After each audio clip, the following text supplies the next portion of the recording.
Good morning. তো এখন ঘড়ির কাঁটাতে বাজে মোটামুটি ওই 7টা। আর আজকে এখান থেকেই ভিডিওটা স্টার্ট করলাম। বাড়িতে মা এসছে আর বাড়িতে বেশ কিছুজন ছিল, যার জন্য আর আমার ভিডিও করা হচ্ছে না। আর কেউ বাড়িতে এলে আমার ইচ্ছাও করে না, আর এমনিতেও এনার্জিতে আমার ভিডিওর প্রতি কম হয়েই যাচ্ছে, যেহেতু প্রথমত হচ্ছে ভিউজ হচ্ছে না। আমি ভাবছি নতুন একটা চ্যানেল খুলবো কি না, এই কনফিউজে মানে ভিডিও দেওয়াই হচ্ছে না। এই খুলবো করে আর হচ্ছেই না। যাই হোক, বেশ অনেকবার বলেছি ভিডিও আর করব না, অন্তত এই চ্যানেল আর করব না। তবু ওই চ্যানেলটার মায়া ছাড়তে পারছি না আর কি। আসলে কি করব আমি কনফিউজ হয়ে যাচ্ছি। যদি কেউ অভিজ্ঞ কেউ থেকে থাকো প্লিজ আমাকে কমেন্ট করে জানিও। যাই হোক, বাড়িতে মা এসছে, মা আসা একটু কাজের চাপটা কম হয়েছে, মাই বেশিরভাগ কাজ করছে। অনেকে তো এই কথাও বলছে মা এসছে বলে তোমার আর বেশি কাজ করতে হচ্ছে না। আর কি কি বলো তো, মারা না এরকমই হয়, যতই বাড়িতে করুক না কেন, যখনই মেয়ের বাড়িতে আসে না তখনই দেখবে মেয়েকে কাজ করতে দেখে কোনো মাই বসে থাকতে পারে না। আমিও মাকে অনেক বারণ করি, মা তুমি তো বাড়িতে করোই, এখানে এসে আর করতে হবে না। কে কার কথা শোনে, বলে তুই তো একা করেই খাস, আমি একটু করে দিই। ওর মায়ের মন বোঝই তো, যতই বলি না কেন চুপচাপ বসে থাকতে, আমার বাড়িতে এসে আমার থেকেও বেশি কাজ করে।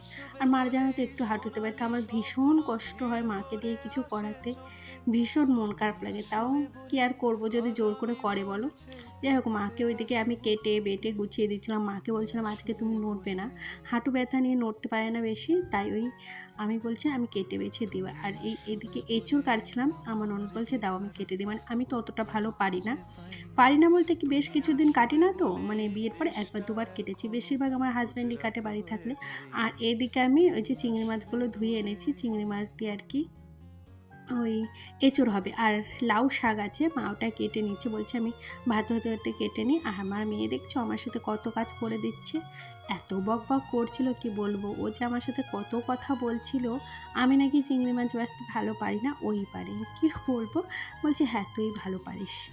যাই হোক, আমি বলছি তুই আমার কাজ কমানোর জায়গায় বাড়িয়ে দিচ্ছিস। তো আমার মেয়েকে বলছিলাম যা তুই এগুলো করতে হবে না, কে কার কথা শোনে। তো এইদিকে আমি চিংড়ি মাছগুলো বাছতে তো অনেকটাই টাইম লাগে, আগের থেকে আমি ধুয়ে নিই জানো তো চিংড়ি মাছ। মানে আমি আর সে বাছার পরে মানে ধুই না, সেটা ধুই না, আমার কেন জানি না মনে হয় সব মানে যা থাকে সব বেরিয়ে যায় ওর জন্য আর কি। আর এদিকে আমি চিংড়ি মাছ কটা ভাজছিলাম, কারণ হচ্ছে আমার মেয়ে চিংড়ি মাছ ভীষণ ভালো খায়, ওকে ভাজা দিয়ে ভাত খাইয়ে ছবি আঁকার ক্লাস আছে ওইখানে পাঠাবো। আর এদিকে চিংড়ি মাছের খোসাগুলো দেখছো, এগুলো আমি ফেলবো না, এগুলো কি করছি পরে তোমাদের দেখাচ্ছি। আর ওইদিকে মা রান্নায় ব্যস্ত, আমার মেয়েকে খাইয়ে পাঠিয়ে দিয়েছি। আর মার এই যে মিক্সি হতে হতে মার ভাবলাম একটু ক্লিপ নিয়ে নিই। মা জানো তো আমি যতই রান্না করি না কেন, মাকে কেউ রান্না করে দিলে আমি ভীষণ ভালো খাই, তখন মনে হয় আমি পেট পুরে ভাত খাই। অন্য টাইম তো সেরকম খুব একটা খাই না, মনে হয় কি আমার হাতের রান্না আমার নিজের একটু ভালো লাগে না। এই যে চিংড়ি মাছের খোসাগুলো দেখছো, এগুলো এখন চিপড়িয়ে রস বের করবো, আর এই রসটা ফেলবো না। ভেবেছিলাম প্রথমে বড়া করবো, তারপরে বললাম এইটুকু বড়া কাকে দেবো বলো, এই রসটা ওই তরকারির ভিতর দেওয়া হবে, তাতে তরকারির টেস্টটা বাড়ে। যাই হোক, তোমরা এরকম করে কেউ রান্না করো কিনা প্লিজ কমেন্ট করে জানিও। আর কি বলো তো, আমি ফার্স্ট টাইম এরকম করে আজকে খেলাম, বেশ টেস্ট হয়েছে জানো তো। তোমরা যদি না খেয়ে দেখো, ট্রাই করে দেখো। দেখো, পয়সা দিয়ে কিছু কিনে ফেলার থেকে সেটা যদি খেলে আরও টেস্ট হয় আর কি জিনিসটা, তাহলে তো বেশ ভালোই হয়, তাই না? যাই হোক, এখন মোটামুটি বাজে ওই 11টা। আর দেখেছো কত কিছু রান্না হয়েছে আজকে, অনেক কিছু রান্না হয়েছে, তুতলে যাচ্ছি। এই যে হলো কী কী আমি ভুলেই গেছি, যাই হোক তোমাদের দেখাতে দেখাতে অনেক কিছুই রান্না হয়েছিল। তারপরে আমার বরেরা এখন বায়না হচ্ছে, এখন মোটামুটি ওই ঘড়ি কাটাতে বাজে 12:30। এখন আমার বরের বায়না হলো ওনাকে নারকেলের নাড়ু বানিয়ে দাও। মা আজকে চলে যাবে, তার জন্য মা বললো দে, চলে যাওয়ার আগে 3টে ট্রেনে যাব, তার আগে আমি তোকে নাড়ুগুলো বানিয়ে দিয়ে যাই। আমিও বেশ খুশি হয়ে গেলাম, ভাবলাম চলো নাড়ুটা বানিয়ে দিয়ে যাক। কিন্তু আজকে কি হয়েছিল জানো, গুড় বেশি হয়ে গেছিলো, এত শক্ত হয়ে গেছিলো ঠান্ডা হবার পর, কি আর বলবো। মাও অনেক দিন করে না, বলছে আমি অনেক দিন করি না তো, এর জন্য আর কি ভুল হয়ে গেছে।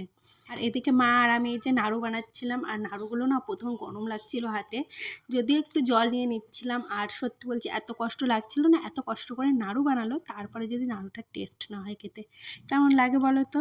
যাই হোক, তারপরে এই যে নাড়ু দেখো অনেকগুলোই হয়েছিল, এই যে কিছুটা তুলে দিয়েছিলাম, এগুলো গরম গরম খেয়েছিলাম বলে বেশ ভালোই লেগেছিলো আর কি খেতে। আর পরে না শক্ত হয়ে গেছে। তারপরে এই যে মা এখন মোটামুটি ওই 2:45 বাজে, একদম কাছেই। তো মা এই যে চলে যাচ্ছে এখন, মনটা ভীষণ খারাপ। তারপরে আর ভিডিও করিনি, একটু শুয়েছিলাম। মা চলে গেছিলো তো মন খারাপ হয়েছিল, আর আমার মেয়েকেও ঘুম পড়িয়েছিলাম। তারপরে সন্ধ্যাবেলায় কিছু খেতে ইচ্ছা করছিল। প্রথমে তো চা খেয়েইছিলাম, আমার বরকে বললাম যাও না কিছু একটু নিয়ে আসো, বলছে টাইম চলে গেছে এখন আর হবে না। তারপরে ভাবলাম পাঁপড়গুলো ভেজেই খাই বাড়িতে। আমার ভাইয়ের বাড়িতে এসে শেষ করলাম।